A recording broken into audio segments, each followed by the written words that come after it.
Então vamos lá? Bom, tem algumas previsões aí um pouco catastróficas para a nossa Bolsa de Valores e tem algumas previsões um pouco melhores também. Eu quero discutir um pouco mais sobre como isso é feito e quais são essas previsões, o que pode acontecer com o Brasil em 2023, agora nessa reta final do ano, e aí em 2024, quais são as previsões, se o mercado está otimista ou pessimista, né? Antes de mais nada, antes da gente mesmo começar esse vídeo aqui, quem é Sardinha Raiz já deixou aquele like na confiança porque você sabe que o vídeo vai ser bom. Agora, se você não é um Sardinha Raiz ainda, o que você vai fazer? Segurar sua mãozinha, considere, só considerar, deixar o seu like e se inscrever aqui nesse canal, se o vídeo te agregar, te trouxer algum conhecimento que você ainda não tinha. Então não trouxe esse conhecimento, não te agregou, não precisa deixar seu like, não precisa se inscrever, vai para outro canal, não tem problema nenhum, tá bom?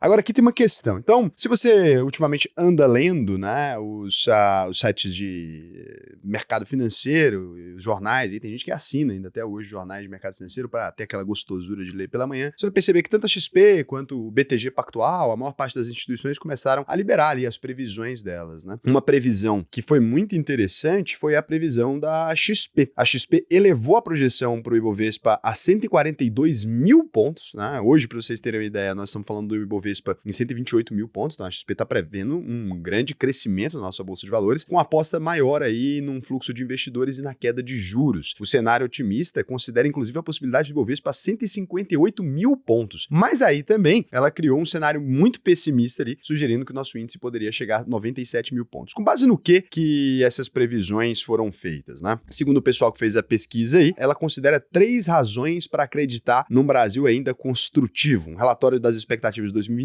os estrategistas aí do relatório apontam que há uma necessidade de manutenção de cautela, mas a perspectiva é construtiva para ativos brasileiros. Detalhe, a gente está falando da terceira previsão positiva aqui, né? A gente teve Santander primeiro, muito antes de todo mundo, dito isso, verdade isso, reconhecimento seja dado aí, que essa previsão veio primeiro deles. Depois a gente soltou uma outra previsão também otimista, não lembro de quem foi que a gente soltou, que é uma previsão também otimista. Foi do banco... JP Morgan, acredito. O JP Morgan também soltou. E agora, a gente está aqui indo para a previsão da XP também com o mercado otimista. No Brasil, muito do risco da cauda precificada no começo desse ano já reduziu, mas discussões sobre a meta fiscal e mudanças tributárias continuam pressionando ativos. Mesmo assim, continuamos construtivos em ativos brasileiros. Ou seja, se o governo não nada, dito no bom português, as coisas vão ir bem. Se o governo não conseguir manter a meta, vai ir mal.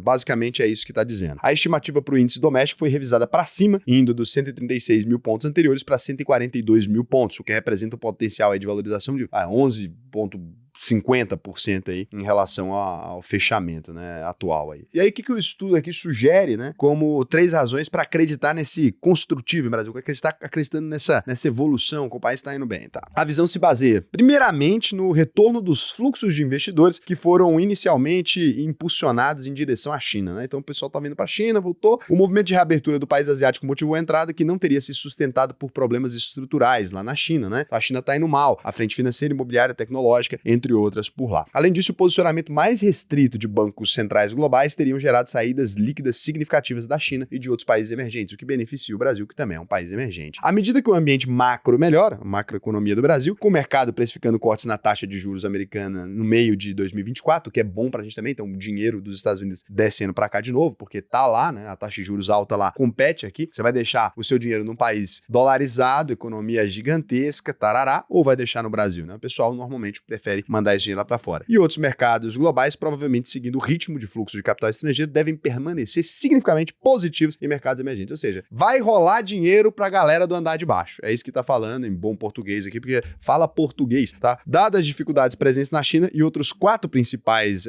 mercados emergentes, parece provável no Brasil, ele sempre fala de maneira sabonetada, né? Parece provável que o Brasil vá se beneficiar, dado que está à frente do mundo nesse ciclo monetário e seus fundamentos baratos. Aí o que tá dizendo aqui, né? A gente tem a nossa Bolsa de Valores extremamente barata, a gente tem um ciclo monetário que começou a fazer a alta dos juros atrás, antes de todo mundo começar a subir os juros, o Brasil já tinha subido os juros, lá na época ainda do governo Bolsonaro, teve uma subida ali, né, o Roberto Campos Neto já estava à frente do Banco Central, subiu a taxa de juros, o Paulo Guedes ali também fez algumas mudanças, e naquele período a gente conseguiu iniciar sim um processo de controle da economia um pouco mais rápido, e depois foi mantido isso, né, então, querendo ou não, o governo acabou de toda forma respeitando a administração do Roberto Campos Neto, e ele começou agora a cortar a taxa de juros. Então a gente está um pouquinho à frente do resto do mundo, que não começou a cortar o juro ainda. Então a gente tem uma vantagenzinha aí em relação aos outros países para nosso fluxo de bolsa, etc. Além disso, a trajetória em curso de corte de juros no Brasil, que é isso que vai falar agora, favorece a entrada dos investidores, considerando que há correlação clara entre fluxo e a taxa Selic. Ou seja, se a taxa Selic vai baixando, as pessoas vão procurar outras coisas que dão dinheiro,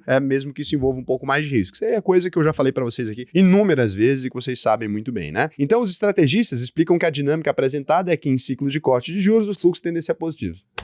Boa, hein? Por isso eles apostam aí no retorno. Com o Brasil acabando de iniciar esse ciclo, devemos ver uma reversão de fluxo no futuro. Isso aí principalmente para fundo imobiliário também, ativos de busca de renda. Segundo ponto aí que eles destacaram na análise é o valuation muito descontado ao analisar o retrato aí de 15 anos do Ibovespa. O que eles estão falando aqui? Eu vou pegar aqui o PL histórico do Ibovespa, já mostrei para vocês várias vezes. Sempre sou obrigado a explicar, desculpa quem é mais antigo no canal, mas a gente sempre tem um novato que não vai entender muito bem o que eu tô falando, então preciso às vezes retomar alguns ensinamentos que eu já dei aqui lá atrás, tá? Mas vou só retomar isso aqui bem rapidinho para mostrar para vocês. O que a gente tem aqui? Isso aqui é o histórico de PL da bolsa. O PL é quantas vezes o lucro de uma empresa você está pagando por ela. O Ibovespa é o nosso índice, pode ver o que é o índice Ibovespa. O Ibovespa é o índice que mede o desempenho das principais empresas brasileiras. Então, quando a gente olha só, a bolsa aqui estava em 24,29 vezes, significa que você demoraria 24 anos para recuperar o dinheiro que você estava investindo naquela empresa ali com o lucro dela. Tá? O PL mais ou menos isso. Quantas vezes o lucro você está pagando? Agora a gente está falando de um PL aí em 7,39 vezes, né? Então, tá um PL muito descontado. A bolsa brasileira, ela ainda está barata e isso aqui é atrativo para o mercado de modo geral, né? Então, quando você vai observando aí, não precisa nem por retrato de 15 anos, pode ir até mais. A gente está próximo dos piores índices que o Brasil já teve de PL, né? Então, essa relação preço-lucro, preço patrimonial também pelo valor da empresa, né? O EV por EBITDA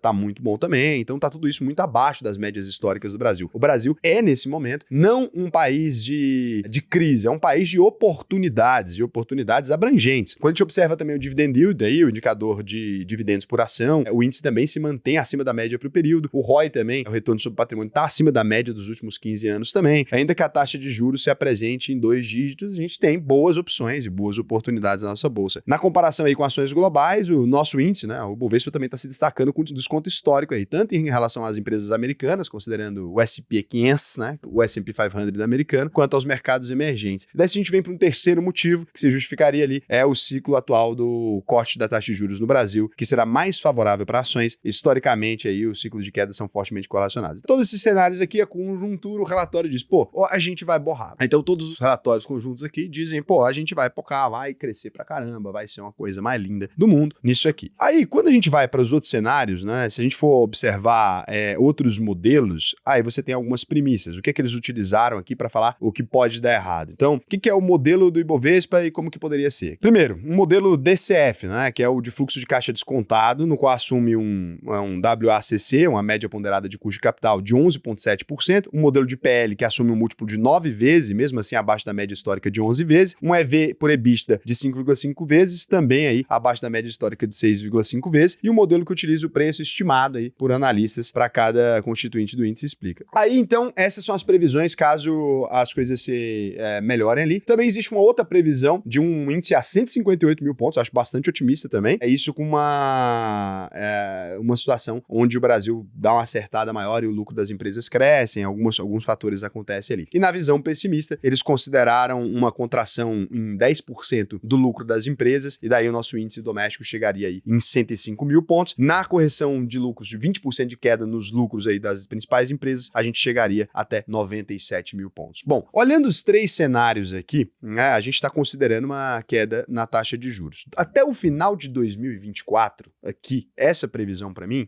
eu vou discutir um pouco sobre ela, né? Até o final de 2024, a gente ainda tem à frente do Banco Central Roberto Campos Neto. Roberto Campos Neto já se mostrou muito sério com a política da taxa de juros. Ele não é um cara extremamente flexível. Se começa o governo a gastar demais, etc., ele não vai cortar a taxa de juros nessa intensidade que está sendo prevista. E boa parte dessa ancoragem aqui está nisso. Depende, então, do governo cumprir essa meta fiscal, manter a economia sob um controle legal, por Roberto Campos Neto não pistolar, não deixar de descer essa taxa de juros, a nossa economia começar a caminhar de novo. Eu acredito nesse cenário, que o governo vai manter as rédeas da situação e tal. Olha, acredito. Parece que o Haddad ele tem um compromisso com a taxa de juros. O Haddad tá quase um Faria Lima. Se botar nele um pullover, né, ou uma jaquetinha puff, e ele pegar um patinete elétrico, Tá, Faria Lima, que isso. Agora, o problema aqui que eu vejo é se o governo, né, o Lula mesmo, vai deixar ali o Haddad continuar com essa política econômica. Porque, querendo ou não, o Haddad tem sofrido críticas muito duras da parte mais à esquerda do eleitorado, tá? Então, assim, se você pega a galera mais acadêmica, aquela esquerda, como é que poderia dizer, sem ser ofensiva, aquela que não toma banho, a esquerda mais clássica, né? Barbudão, aquele negócio meio cabelo meio ceboso, aquele negócio, buraquinho no lugar da camisa do tio aqui. Essa esquerda específica tá puta com o Andrade, e isso aí pode acabar afetando, né? Então, eu espero que deixem ele seguir com a política econômica, tentando dosar aí. A gente sabe que ele vai fazer algum populismo ou não, isso aí tudo bem, né? Tá dentro ali do previsto pra eleger o governo, democracia é isso, mas eu acredito que pode sim se materializar esse cenário interessante. Agora, eu quero dizer uma coisa pra vocês que é mais importante do que qualquer tipo de análise. Tudo isso aqui são simplesmente ilações baseadas em absolutamente nada. Ninguém tá na cabeça do Lula pra saber o que ele vai fazer de hoje pra amanhã, ninguém tá na cabeça do Haddad pra saber o que ele vai fazer de hoje pra amanhã, ninguém tá na cabeça do Roberto Campos Neto, quer dizer, até tem gente que pode estar, mas não sou eu não tenho essa intimidade com ele. Se quiser ter essa intimidade comigo, me chamava pra tomar uma cerveja, Roberto Campos Neto, eu aceito. Você me dá umas aulas de taxa Selic aí que eu tô precisando. E o negócio é o seguinte, então, dentro dessa conjuntura, eu acho que ficar lendo previsão para tomar a decisão dos seus investimentos é a ideia mais estúpida que você poderia ter na sua vida. Investimento de longo prazo, a gente analisa olhando as empresas e nunca o cenário macroeconômico. Raul, mas commodity, sei lá o que? Não, a commodity, na hora que estiver vivendo o ciclo da commodity, você vai lá e investe nela quando ela estiver no pior cenário possível, investe, depois você espera o ciclo da commodity melhorar. Agora, você começar a falar, eu vou comprar ações para ver a bolsa subir ano que vem, pô, você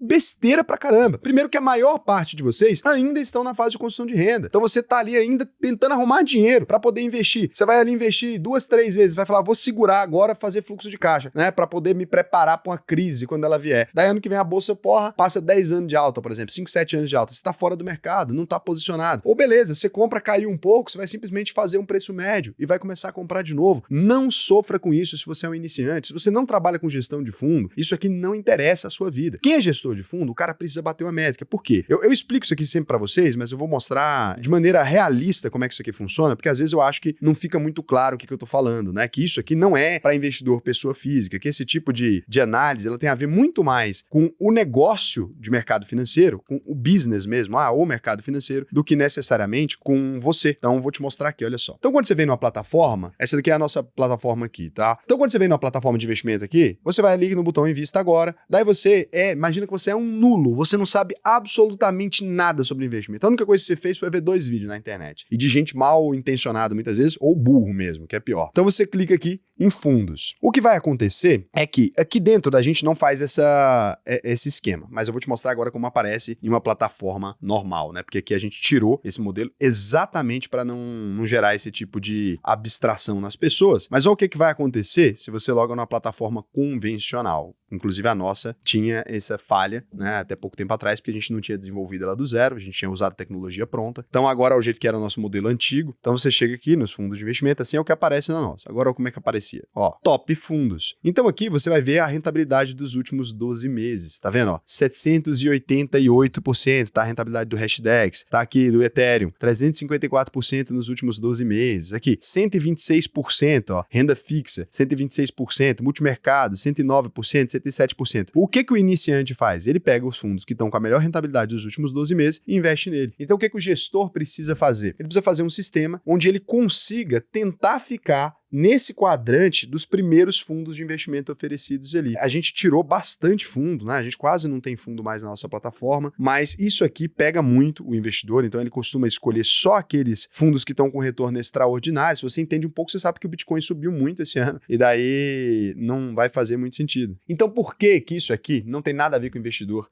pessoa física? Porque isso aqui é muito mais para os investidores institucionais. Nesse formato aqui, é que tá o problema. Quando você pega aqui na nossa plataforma, você já viu, não tem esse modelo aqui, ó. Agora, numa plataforma convencional, inclusive quando a gente não tinha desenvolvido nossa própria plataforma, ainda era assim, olha só, você vai olhar e você pode fazer essa seleção, ó, melhores fundos dos últimos 12 meses. Daí aqui em cima tá a rentabilidade dele, 105,74% nos últimos 12 meses, né, no ano de 2023, tá? Então você vê aqui, ó lá, pega ali, ó, 106,42%, Bitcoin, obviamente, isso aqui. Aí o cara que não entende nada de investimento, ele escolhe os fundos que estão mais altos aqui. 887% do CDI. O cara pensa, pô, só botar, eu vou ganhar dinheiro. Você faz a conta, 887% do CDI, ou 106%, pô, dobrou o dinheiro, né? Então, 54% no Hashdex Ethereum. Daí você vai olhando, ó, o Vulcan aí, ó, também, GBV, tá aí também, 16,88. Aí o cara fica doido, 15,80 aí em 2023, né? Então, se você pega nos últimos 12 meses, até alguns estão até mais bem posicionados, ó. Então, se você pega aí nos últimos 12 meses, 105,74, 47,62, 17,02, 14,67, então 14,38, você vê aqui,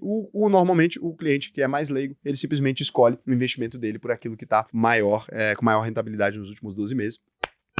Cagada total. Então os gestores, eles tentam fazer esse tipo de previsão e liberar esse tipo de relatório para poder tentar acertar ali na macroeconomia, para gerar um volume profundo, não no longo prazo. Ele está tentando simplesmente se posicionar entre os primeiros fundos ali. É muito importante para ele se posicionar entre os primeiros fundos para ter uma boa entrada de fluxo de capital. Se você não vai fazer isso, você não vai gerenciar fundo, etc., você não tem por que se preocupar com esse cenário agora. Monta uma carteira de investimentos considerando que você vai estar posicionado no mercado pro resto da sua vida, nos próximos 30, 40, 50 anos. Então isso aqui não vai fazer tanta diferença na sua vida. Não se apegue a notícias, isso não é relevante de forma alguma. Trouxe para vocês, expliquei, acho legal a gente trazer, acho legal a gente conversar a respeito do assunto, mas não usa isso, né? O noticiário político ali, ou o sitezinho de notícia para você tomar decisão de investimento. Isso deve ser feito com base nos ativos, no balanço das empresas. Não se iluda. Isso aqui é simplesmente ouro de tolo, né? Não serve para absolutamente nada. Se você quiser aprender a investir de verdade, diversificar no Brasil e no mundo todo, o que eu vou te orientar é alvp.com.br, você vai lá, acessa agora, clica no botão, faça a sua análise de perfil. O que você vai ter? Só de virar aluno da UVP, você já tem isso aqui, ó, taxa private. Vim aqui nos investimentos, tem renda fixa. Para todo mundo, tá rendendo ali 12%.